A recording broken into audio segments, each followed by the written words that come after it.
Welcome to USA Global TV and Radio, where our mission is to provide education, entertainment, hope, and inspiration.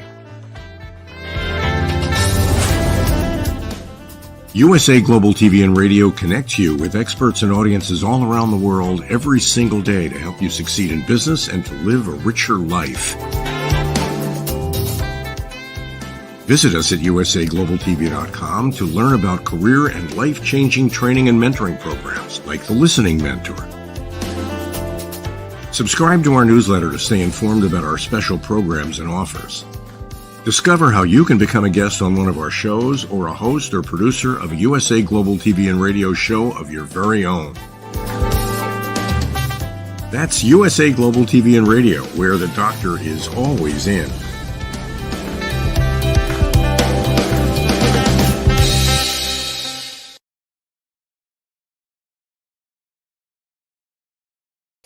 Hello, everyone. Good morning, good afternoon, good evening. Welcome home to USA Global TV and Radio. I'm Dr. Jacalyn Kerbeck, and our show today is Food and Our Emotions. This started out as a 6-part series, and it's a 12-part series. I think this is episode 15. I'm not even sure. There's so much more to discuss, to share, to educate, to hope, and to inspire. Joining me is the star of our show. He is our longevity strategist and expert here at USA Global TV and Radio. Let's welcome Mr. red.olaughlin. Hello, Red. Howdy, Dr. Jacalyn. It's nice to see you again. We just left literally minutes ago from another show. And if you give me a couple hours, I will see you again today. And then again. And then again, and you know, Red, we went from Hot Topic, where we literally had a Democratic candidate running for president of the United States. And now we're going to be talking about scientific diets, pros and cons. I wanted to let you know I started drinking tomato juice today. What do you think about that? Was there any vodka in it? No. Just pure tomato juice. I used to love it, and I stopped drinking it. And all of a sudden, I saw it in the grocery store, and I looked at the ingredients. It's the main one that the name people pretty much know. And I know there's a lot of sodium in there. But before we get into the diet, I looked up. There's a lot of good health benefits from drinking tomato juice. What are your thoughts?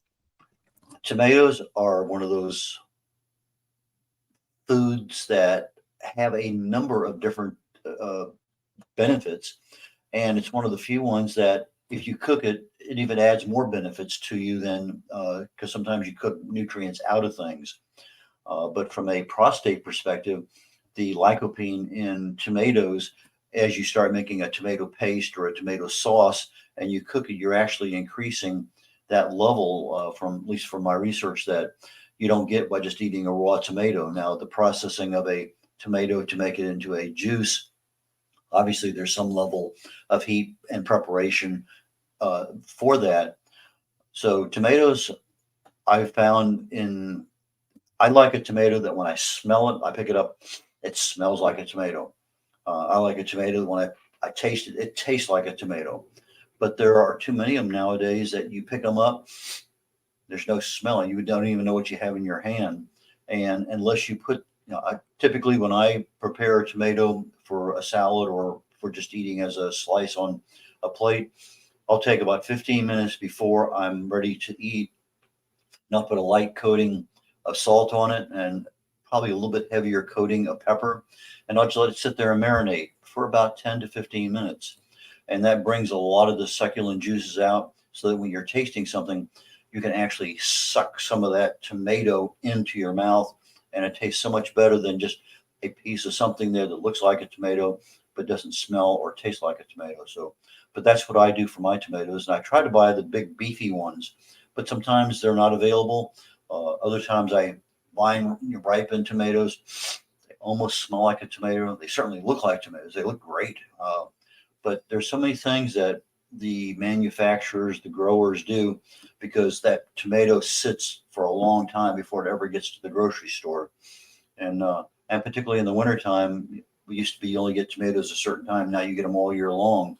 I remember living in California, and the tomato season there toward the end of summer, they had huge trucks that were bringing the tomatoes in, and you could smell them for blocks and blocks away. And so they were processing them and canning them, whatever they were doing. But But tomatoes, yes, to answer your question with the single word, yes, very, very beneficial. Thank you, Red. And I think it's interesting we just brought up because it's so true. There are so many fruits and vegetables that are altered in some way that they look like what you think they are, but you're right, you pick them up. I saw something I've never seen before in my entire 60 years of life. I just saw it the other day at the grocery store. Was a container, a plastic container. Okay, we're not using plastic, but yet I'm shocked at how many containers are made out of plastic. And this person had opened up the plastic case of blueberries and was literally feeling them, closing it up, opening another package, feeling them. And I've never seen that before.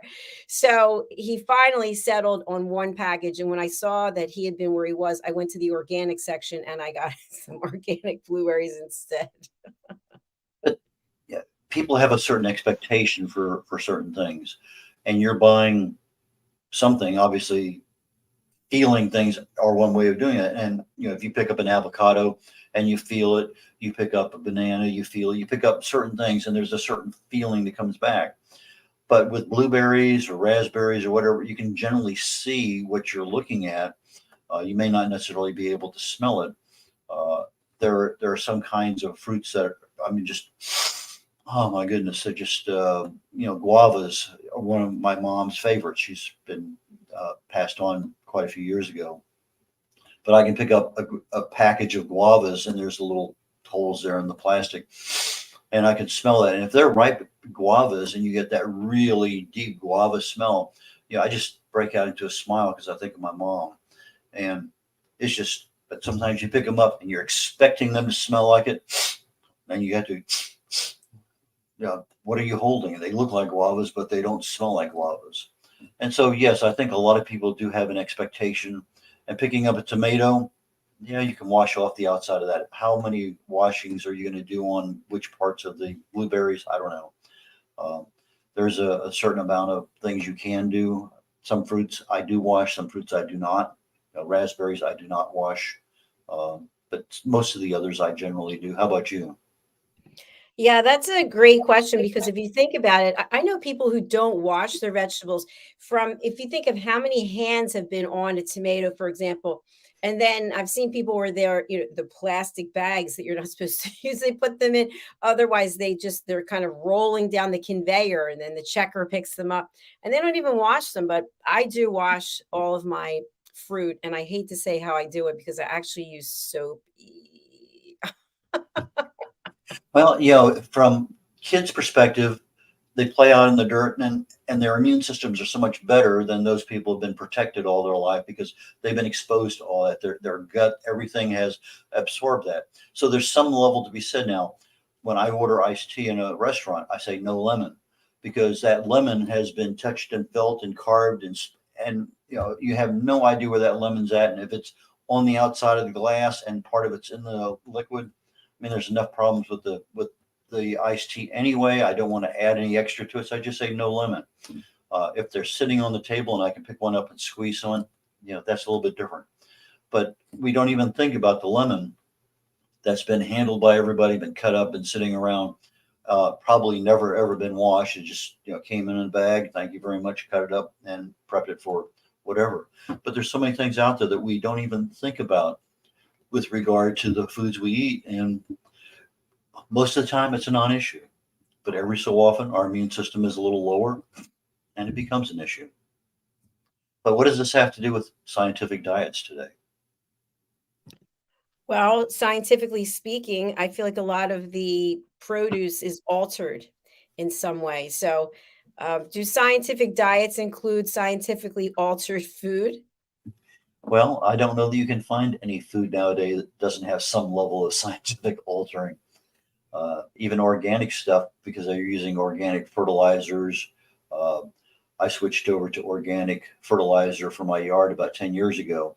And until this year, with the really, really hot, dry summer we had here in Houston, almost 80 days of triple digits in Houston. And we rarely see more than 2 or 3 in a year, but it was just back to back to back to back. In a normal year, I would water my yard maybe once, possibly twice. I can't tell you in the last 10 years if I watered my yard more than 3 times. Probably once, maybe, but I was having to water my yard twice a week. And even with water restrictions, they allowed me twice a week. And I'm out there because it just, for whatever reason, this particular summer happened to be one of those tidal wave ones of immense proportions. But when you look at any of the scientific things that we do nowadays, well, how much of a particular nutrient is in a tomato? You brought up that earlier. Well, 80 years ago, it was totally different. In fact, for almost all of the food products that we have, the nutrient ratios were much, much, much higher. But over time, with mechanization, with storage, with transportation, if you're buying your cherries out of Oregon, well, that's not too bad to get it to Texas. If you're buying your cherries out of Chile, that's a little bit longer trip, a little bit more storage required. And so there's a lot of things that we now have to account for with regard to not only the growing, but the logistics involved in getting it to the rest of the world. So yes, I'm sure there's a lot of things that are scientifically adjusted. But when I started doing it, I usually use Google as my primary source. Lately, I've been using ChatGPT as a potential source, but ChatGPT is only good up until about September of 2021. Anything after that, it doesn't have it because that's stopped. There's nothing available.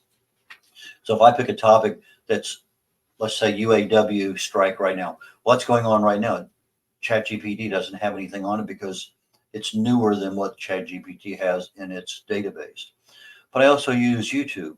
And so when I started doing my search for scientific diets, there was 3 of them that I listed, Golo, PhD, and Soda.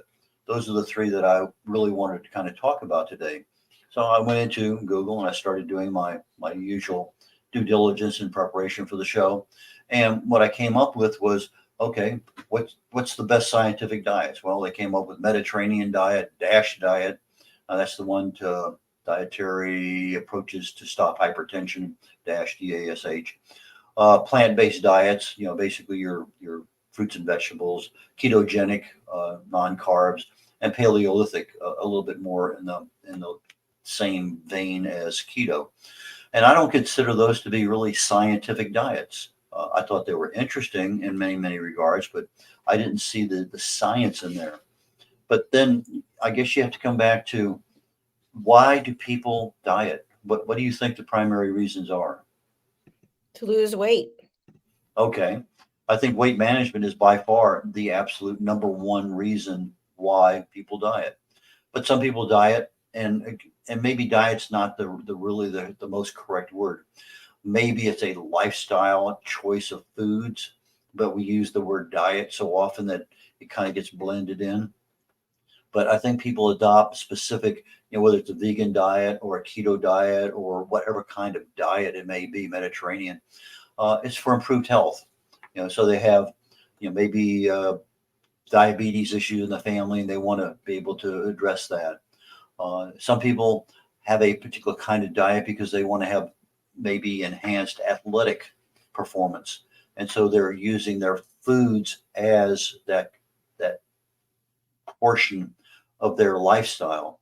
I know when my son was a runner, there was quite a few runners out there that would never ever have a carbonated drink, because at that point in time, back in that particular decade, that was a no-no for anybody that was doing any kind of long endurance kind of running.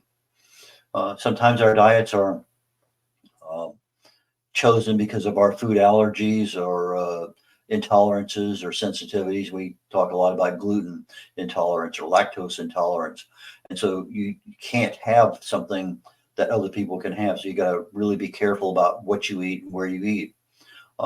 We talked last week about kosher, talked a little bit about halal. So you have the cultural and religious aspects of eating and dieting. You have both weight management and health, and that might be combined into one. And that by combining those two now kind of lead you into, well, I want a better looking body.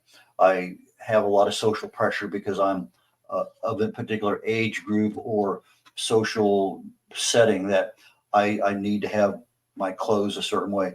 And so you maybe modify your eating style, your eating choices, your eating frequencies in order to accommodate what the body should look like to fit in. Some people, I think, use dieting and they say, okay, fine, now it's time to detox. I need to cleanse. And so they get off of their regular eating and they go into this cleansing routine. And if they choose their, as you mentioned earlier, you try to buy organic, and I do too.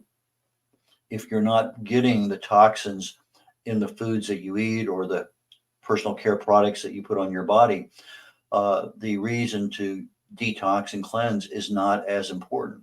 But if most of what you're doing involves toxins, then there's probably a good reason to choose a diet that is good to detox. Uh, some people have a lot of stress, a lot of anxiety, and they end up with eating disorders and whatever. So you have emotional well-being, you have mental health, you have other aspects of food choices that become critical to why do I want that one.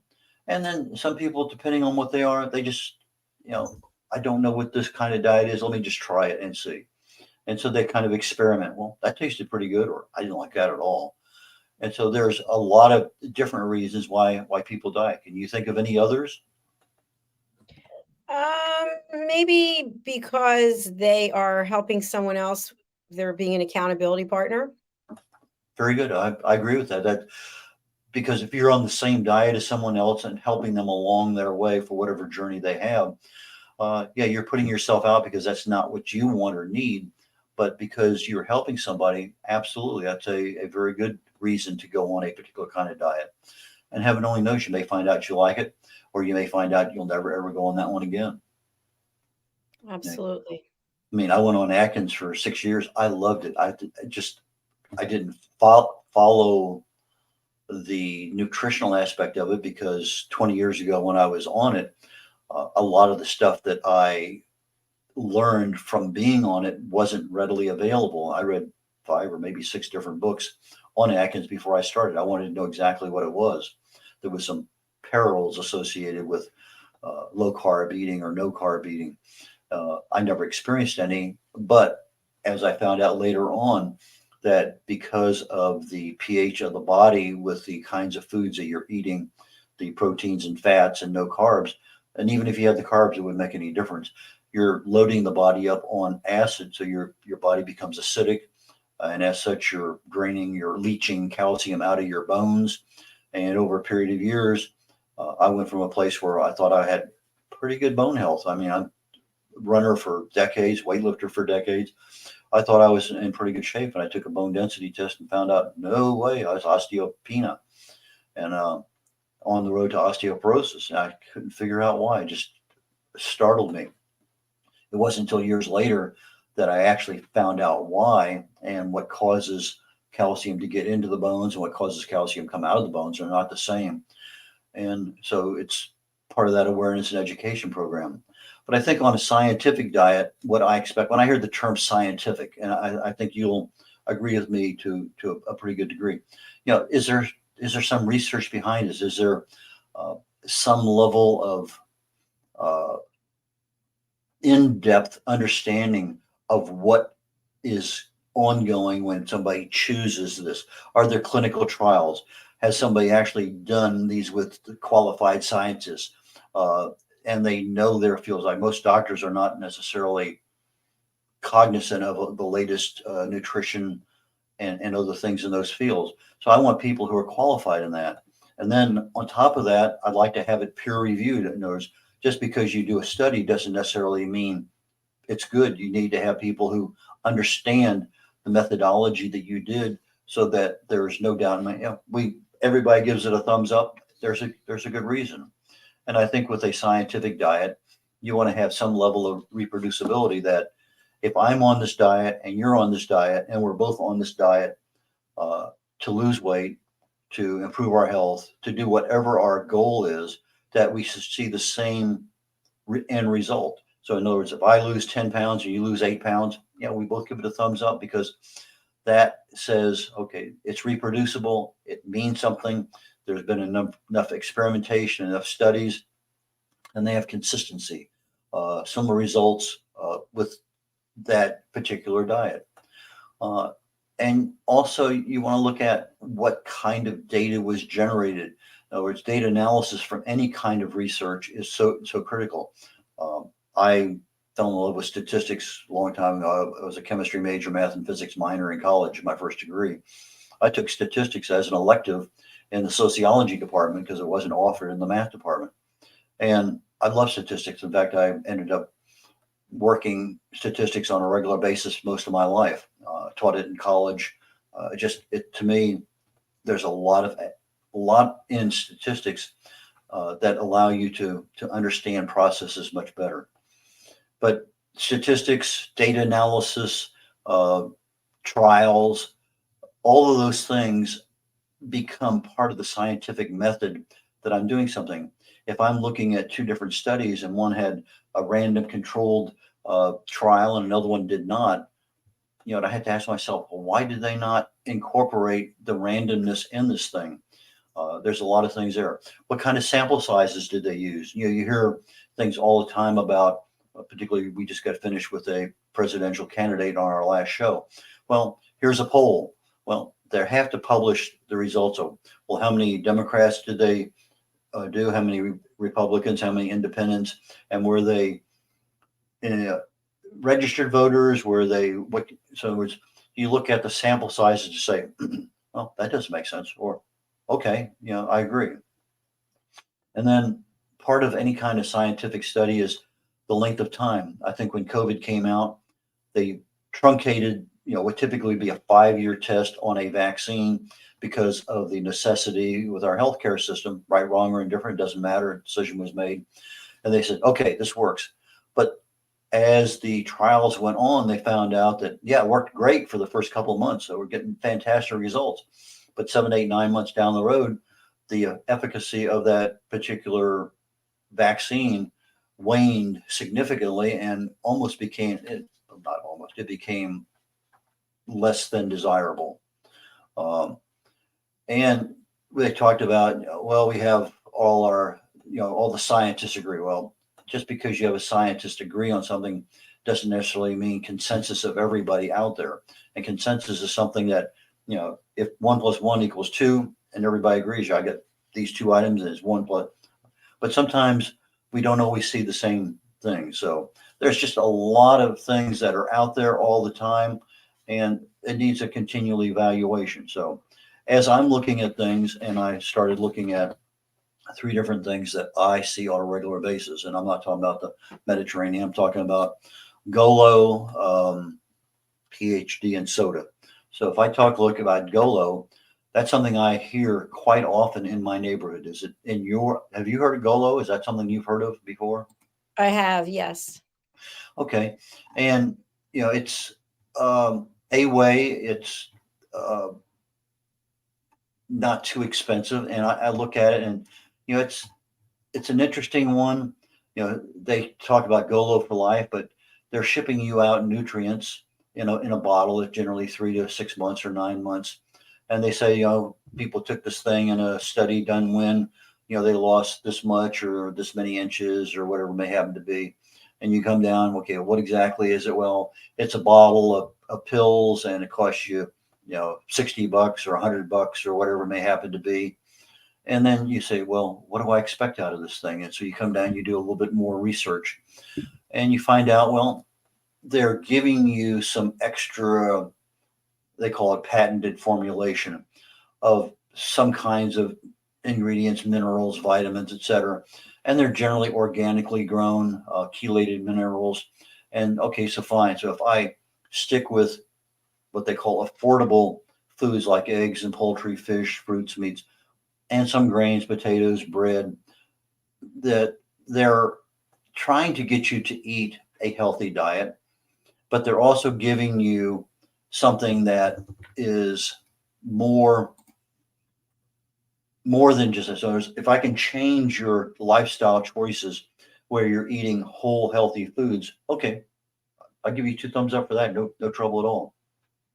If I give you the nutritional supplements that I think make your life a little bit better because maybe we're not getting enough of the particular vitamin or nutrient or mineral that we need, then then I think that's good too.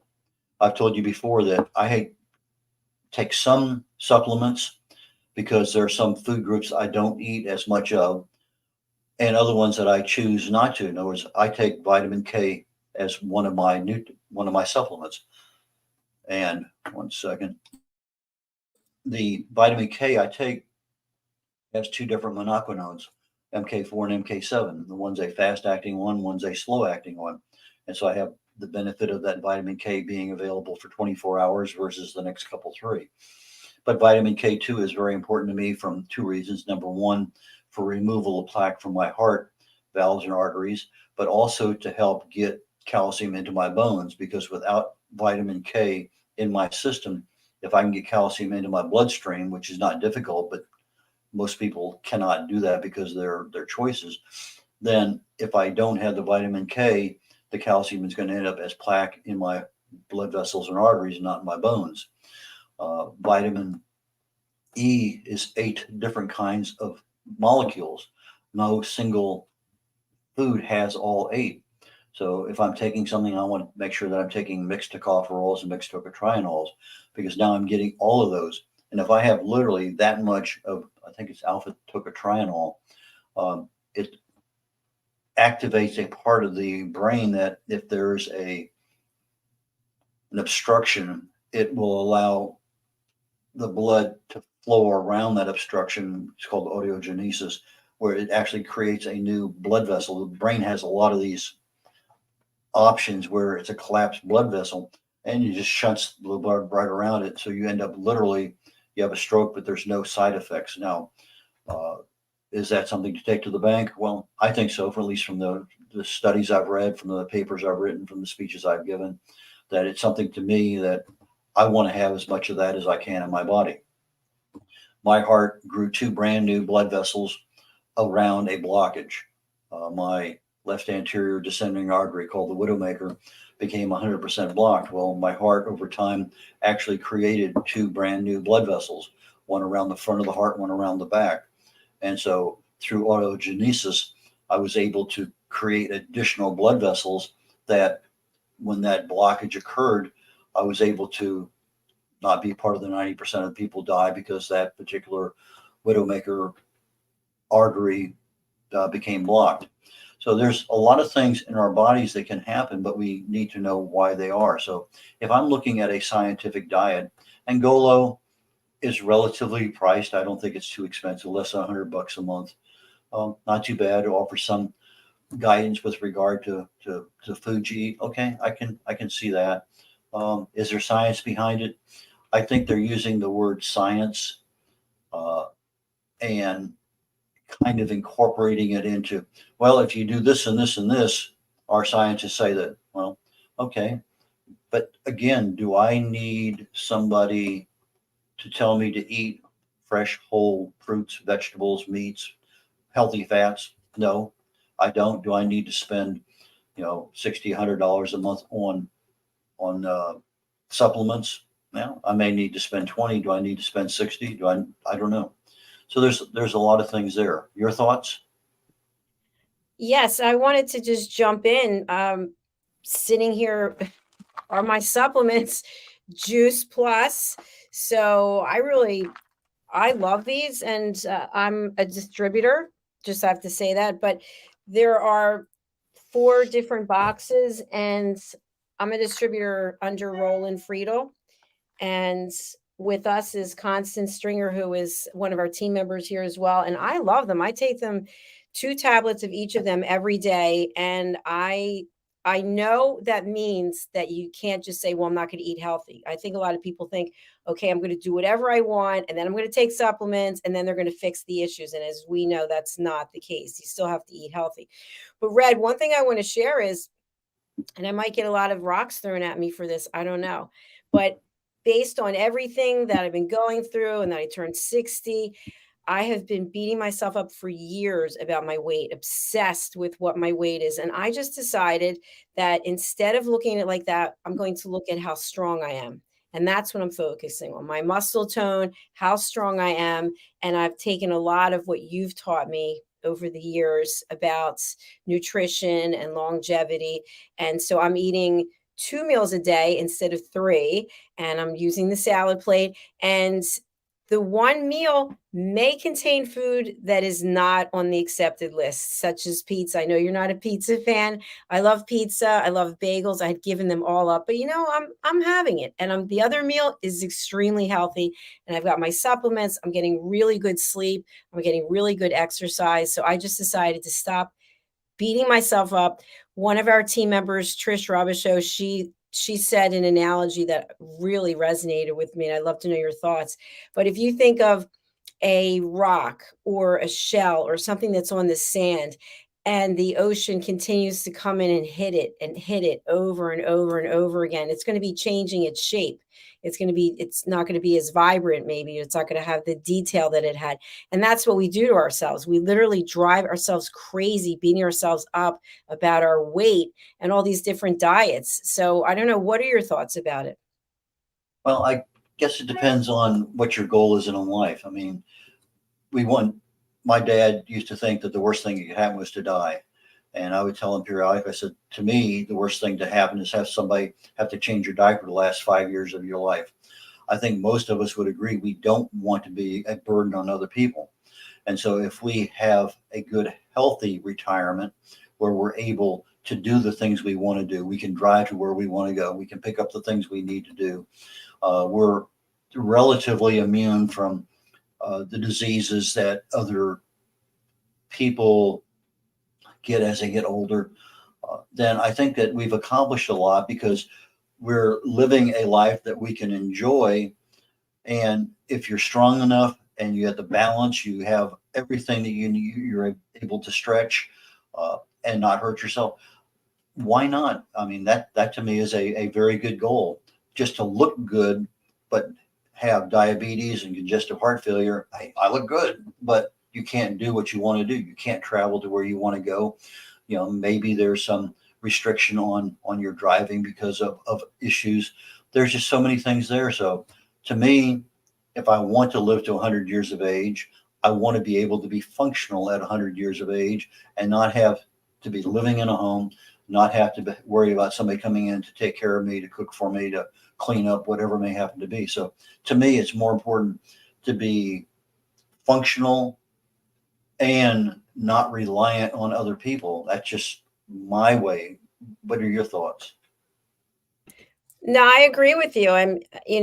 We've talked at length really about the quality of life and about having a lifestyle. And something else that we've talked about on this show and other shows, dementia. My mom had dementia. It's a very difficult disease for the patient and also for the caregivers. And you have to say to yourself, if that were to happen, how do I want to live? So I would encourage people to think about that as well, to make some decisions while you are fully functioning and able to make decisions about how you want to live and what the quality of life is. So I think what we're really bringing to life here is education, obviously, and awareness. That's what we talk about so that people can make decisions. I think the lifestyle that we live is what's also super important. And if you are someone who's going from diet to diet to diet, maybe analyze what is going on. Why are you, and I hate to use why, so let's not say why, but what's the catalyst for you to switch from one to the next, as opposed to embracing a healthy lifestyle? Your thoughts? Well, we hear this thing, the yo-yo diet. You go on a diet, you lose 10, 20, 30 pounds, and then 6 months later, you're back up plus 5 pounds from what you were before you started the diet. So that yo-yo happens. Well, the diet obviously worked. You lost weight, but there was some reason why you decided, I don't need it anymore. And you go back to your old lifestyle, which put the weight on. And we don't learn from our mistakes. Maybe there's a reason that these things work and don't work.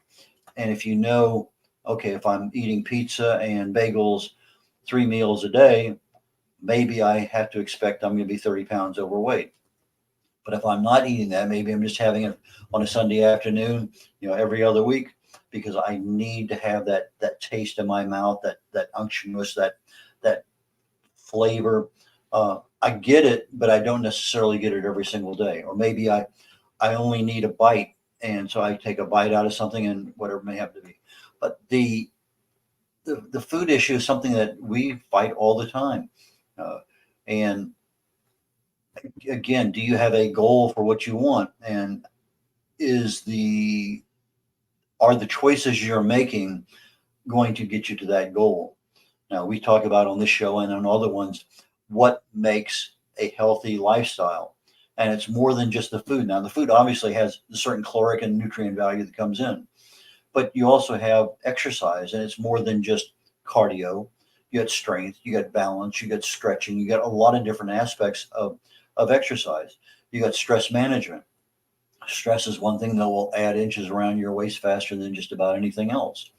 You got sleep, just a lot of different things that combine together and add to your physique, your emotional stability, and you mentioned a salad plate for those people who are not familiar with that particular option. If you're using a regular sized dinner plate and you want to start cutting back on the food you're eating, just a caloric restriction, go to a salad plate, something smaller, put whatever you want on that one, load it up, but don't go back for seconds. Over time, you're going to find out that that smaller plate will satisfy you just as much. In fact, in most cases, when you have a larger plate, there's a process that goes on in the brain, between the brain and the stomach, that actually says, okay, you've had enough. And if you're really attuned to your body, you'll feel it. It won't last very long, quarter of a second, half a second, maybe longer. But if that thing hits and you're aware of it, you can actually push away from the table and you're fine. But most of us have been trained to ignore it because your parents said, you're going to eat it. Doesn't matter. Or it costs $45. I'm not going to leave it and send it back to the. So there are a lot of things there that just become part of the habit. And I see we're kind of running a little late on time, and I did want to cover a couple rule things real quick on the PhD weight loss program. That's another one that now they're charging anywhere from $500 to $3,000 for that particular program. There's consultation, meal plans, exercise, some support groups. And again, is that really what I need? Somebody to come in? Maybe I do need a particular expert to come in and sit down and say, hey, this is what you're eating right now. This is what you should be eating. Here's a payment. And I go that direction. Do I need all the supplements? Maybe, maybe not. What am I eating? What supplements am I missing? Maybe that's a way to go. So PhD, I hear that one literally all the time on the radio around here. Is that one that you hear about, Dr. Jacalyn? No, I've never heard of it before. The other one I hear quite a bit around here is called State of the Art SOTA, SOTA, State of the Art Weight Loss. And that one's probably the most expensive one because on a monthly basis, it's $300 to $500, $600. But again, they're putting you on foods that are vegetables and fruits and healthier grains. Now, I'm not into the healthier grains because I'm really want to restrict my carbohydrates more than anything else. But they eventually get you to a point down the road, a month or two, where it becomes more of a keto diet. It's strictly low carb, high fat. But again, it's a particular diet that they use the word scientific because they're using the science behind the keto diet or the science behind some of the whole foods that you're eating. So to me, to wrap up the pros and cons, I think there are a lot of good pros about it, especially if you're eating nice, healthy foods. It's even better if they're incorporating stress reduction and exercise as part of the overall plan. Now you're getting into a healthier lifestyle. But the cons I think that they're using is these diets, whether it's a Mediterranean diet, soda, doesn't matter. They're not sitting there in a clinical test actually feeding these people in a large enough group over a long enough period of time to say, absolutely, this is the best one out there. I think they're using the evidence of people having been on these kinds of diets based on where they live and what they eat. They're saying, if you're eating whole fruits and vegetables and you're cutting back on this and you're healthy fats, I think from a scientific perspective, yeah, they're probably right. So I think they're using evidence from other sources to say their diet is scientifically approved, and their scientists work to make this thing work for you because everybody is just a little bit different. That's what I think. Excellent coverage as always. So when it comes to scientific diets, is it 2 thumbs up, 1 up, 1 down, both down? What are your thoughts? I'm going to give you 1 thumbs up because I think they work, but I'm going to give you the thumbs to the side because I don't know that the cost really is necessary. I think if you did your own research, you'd probably find several things out there. Like I said, when I did my research on Google, I didn't get near as much as I wanted. I couldn't find too much on ChatGPT because of the cutoff. Some of the newer diets aren't on there. It's got a lot of good information on ChatGPT, but you have to depends on how you ask the question. But if you go over to YouTube, my other good source, there's just a lot of good information there that can be there. So if you spend, let's say a good 2 weeks researching the topic, I want to go to a diet that I can live on the rest of my life, that's going to leave me healthy, able to do things I want to do, be independent. I think there's a lot of sources out there that you can do. And obviously there's USA Global TV and radio and this program and this playlist, Food and Our Emotions. Red, excellent work as always. I know you'll be back later for the Wise Ones with Mr. Hyde Ives, and then for Talking Heads. What will you be discussing on Talking Heads today? We're going to wrap up a little bit on the pain hacks. We've been talking about pain management, pain control, and I've been giving my interpretation. How do you deal with this kind of pain? A headache, a lower backache, shoulder. What are things that you can do yourself? And if they don't work, go to the doctor. But I'm doing things that have worked for me in the past or have worked for other people that I know that they did this and it worked for them. And I'm looking at natural options, not taking an aspirin or something like that. Today, I'm primarily focused on tooth and jaw, and then I want to get into pressure points, acupressure primarily, talk a little bit about acupuncture and emotional freedom techniques, but get into the trigger points, the pressure points in the body, and how do they actually go about alleviating pain. And if that works well, which I believe it will, then I think we're probably down to our last session. And I want to look at pain prevention next week. That's kind of the focus that I'm on right now. So at, let's see, I believe 2:00 Central Time today on the USA Global TV and Radio Network, we're going to be talking about pain management, primarily a couple pain hacks for jaw and tooth pain. And then we'll be going into pressure points and how you can control pain in your body by pressing certain parts of your body and activating meridians of things that kind of change the perception of pain as it's going through your pain gate in the back of your spine. Outstanding. And Red, we have your contact information here. I know you love for people to call you on the phone or email you. What is that information that you can share? Probably the easiest way, regardless of where you're at, is email me, red.olaughlin. That's red, like the color, R-E-D, .olaughlin, OLAUGHLIN, OLAUGHLIN, red.olaughlin @gmail.com. All my information is found on my website, red.olaughlin.com. So that's probably the easiest way to reach me is by email. All right. Thank you, sir. It was a pleasure seeing you again and doing 2 shows in a row. And I look forward to seeing you later this afternoon. And doing 2 more shows in a row. I know. Thank you, Dr. Jacalyn. We'll catch you later on. Thank you. Bye for now.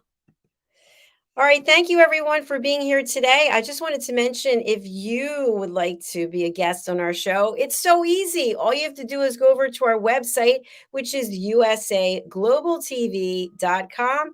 Just go to book your session. We currently offer 41. That's right. I was joking on 41. So much work. 41 different shows that you can choose from to be a guest. And we would love to help you share your story and support your work. Let's take a look at one of our sponsors, their promotion. And I just am super excited and very grateful that we have our sponsors. They're doing fabulous work all over the world.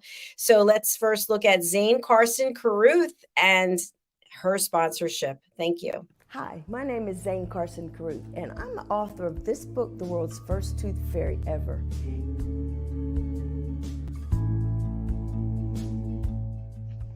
Reading is magic. Studies have shown that reading to your children lays the foundation for greater success in life. Reading helps develop language and vocabulary skills. It helps improve memory, and it encourages curiosity and inspires creativity. The benefits are immeasurable, and as a parent, you'll benefit too. In only 10 or 15 minutes a day, you'll be creating more memories and a bonding experience that will last for years to come. So take time to read to your children. Read them books about things that engage and interest them. Tales of fairies and magic fascinate children, and as everyone knows, the Tooth Fairy is at the top of the list. If your child loves magic, wands, adventure, and what child doesn't, you'll love reading them books from the trademarked series, The World's First Tooth Fairy Ever. Follow along as Bella, the world's first tooth fairy, accidentally starts the tooth fairy tradition. Learn the tricks of being a professional tooth fairy in the book, Bella Starts a Tooth Fairy School. Your child's imagination will soar as you read the adventures of Bella and her magic wand.